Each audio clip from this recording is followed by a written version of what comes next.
Hello students, today in this video I have come up with the next part or the part 4 of your chapter chemical changes and reactions.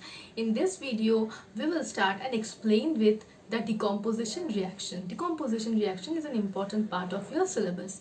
Okay, so let's start with it. Okay, like the direct combination reaction, decomposition reactions are also of three types. The first one is when a compound decomposes into two elements. Like mercuric oxide is a compound which on decomposition will give you two elements, mercury and oxygen. Okay, this is the first type of decomposition reaction. Okay, now remember one thing, that decomposition reactions are also of three types when you are decomposing the compound with the help of three different agents. Means decomposition reactions, if the decomposition reaction occurs by heat, then the decomposition reaction is known as thermal decomposition reaction. If a decomposition reaction is brought about by electricity, then it is known as electrolytic decomposition reaction. When a decomposition reaction is brought about by light, then it is known as photochemical decomposition reaction. Also, there is thermal dissociation. There is a difference between decomposition and dissociation. I will also come to that part. So, I am telling you this because this reaction is brought about by heat. So this reaction is known as thermal decomposition reaction. And this is the first type of decomposition reaction where one compound breaks down into two elements. I'll come to the next part. Next type of decomposition reaction where one compound decomposes to form another new compound, class and element.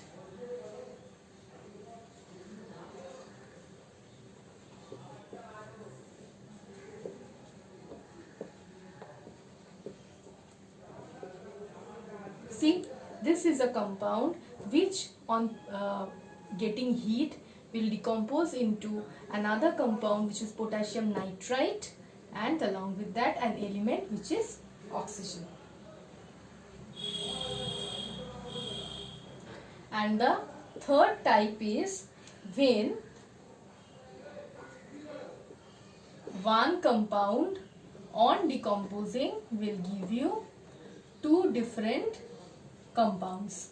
Calcium carbonate is a compound which on decomposing will give you calcium oxide, which is a compound, and carbon dioxide, which is again another compound.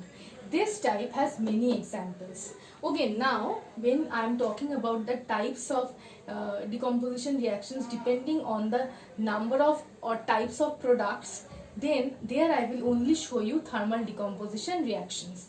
After that I will explain what is photochemical and electrolytic decomposition. Okay, so here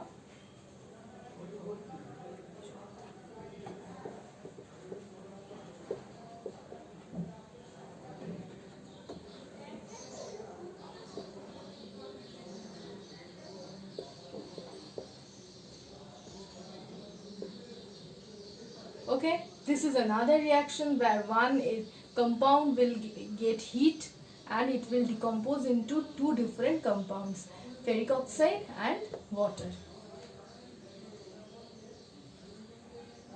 I have shown you one decomposition of a carbonate. Let's show a nitrate decomposition.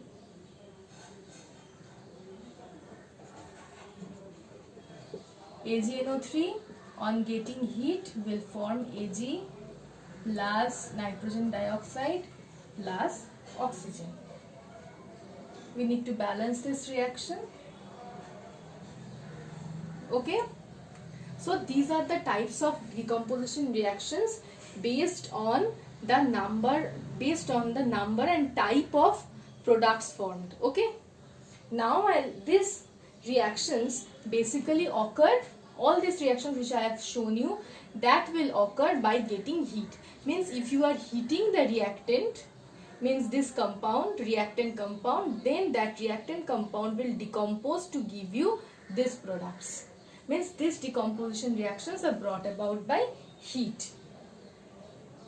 Okay, I will show you some other examples also. These examples are important, you can say.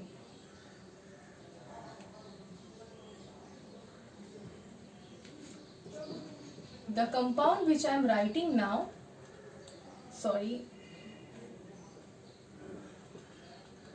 is ammonium dichromate. This compound is orange in color, bright orange colored compound. These on getting heat will form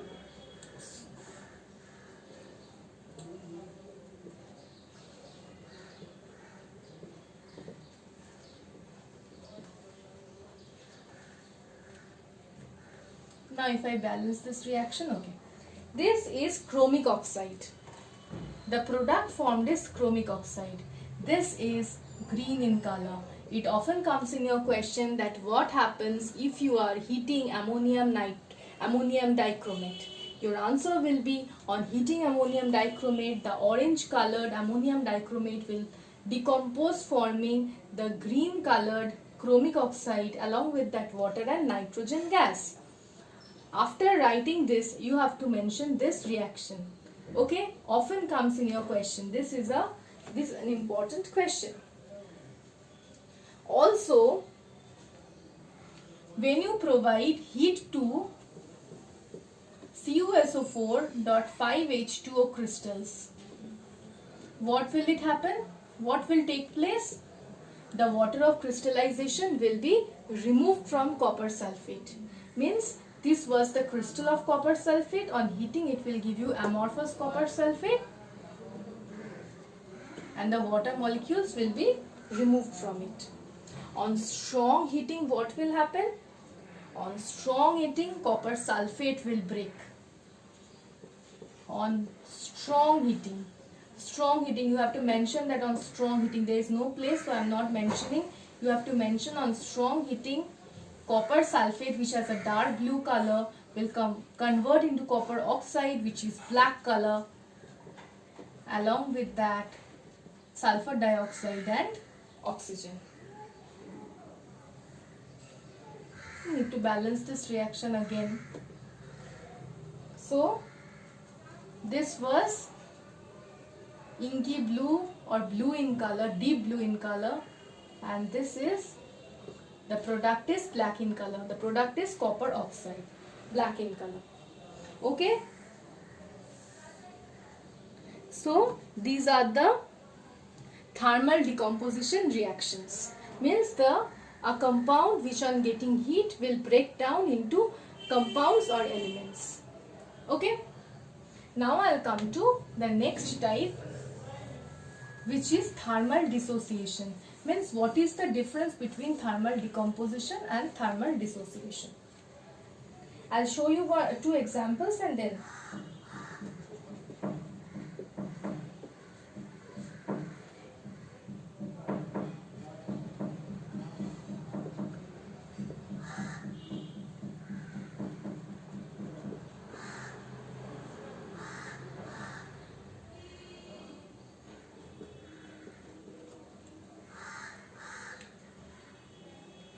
now, on heating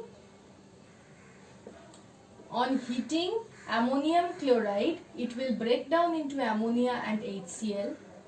But if you cool this mixture of ammonia and HCl, you will get back ammonium chloride. Again this one, N2O4, on heating at 140 degrees Celsius, you will get 2 molecules of nitrogen dioxide.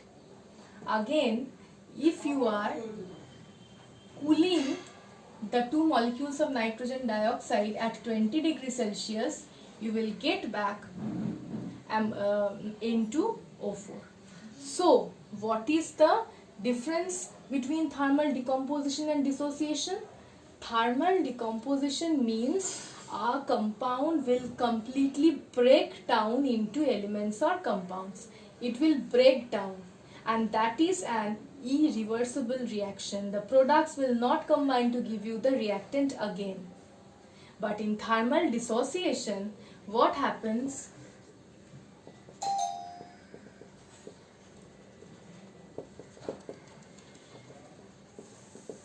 But in thermal dissociation, what happens? The products on cooling will again get back to the reactant.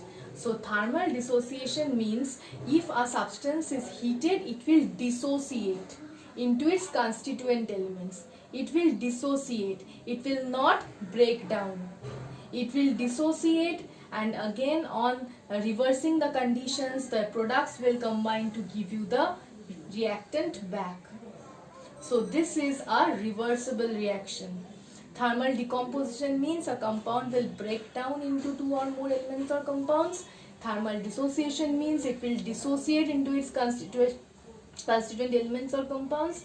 And thermal decomposition is excuse me, is an irreversible reaction, whereas thermal dissociation is a reversible reaction. Okay.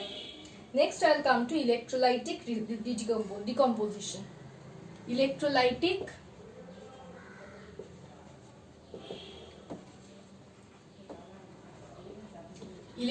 decomposition means when a compound is decomposed by the passage of electric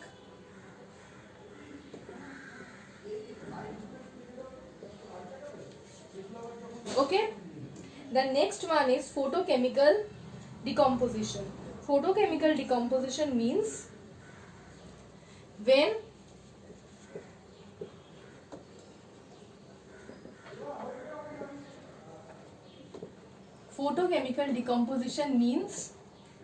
when decomposition occurs by light.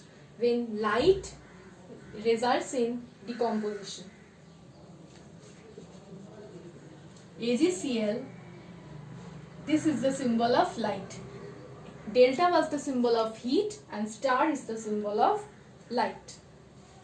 It will form Ag and Cl to balance this reaction. Again, hydrogen peroxide on getting light will form water and oxygen. Okay. So these are the different types of decomposition reactions. Also remember one thing, that decomposition reactions are an important part in metallurgical science. Means there is a step in metallurgy where the metal carbonates have to be converted into metal oxides. So in that case, it's very easy for zinc carbonate and iron carbonate to get converted into the respective oxides.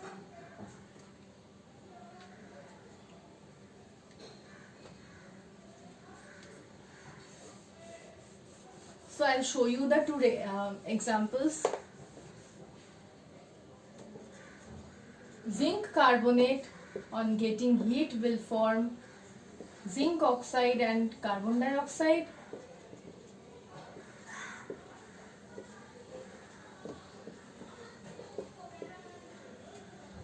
See, these are the two reactions. Okay, here the step is what is the name of the step? That here you have to convert the carbonates into the respective oxides. Here the heating takes place in a limited supply of air. Means too much oxygen is not given. Very limited supply of air. Heat is given in order to convert it into the respective oxides. Okay. In this process, the zinc and iron, they basically are obtained in nature as zinc carbonate, iron carbonate, like this. Here you are converting this ore into oxide. These are mineral ores. You have to convert this into oxide by the application of heat. Okay. Now again the oxides will be reduced by carbon monoxide. These are the reducing agents. They will reduce the zinc oxide to metallic zinc, iron oxide to metallic iron. Okay, so these are all about the decomposition reactions. So in the next video I'll start with simple displacement and double decomposition reactions. Okay, thank you for now.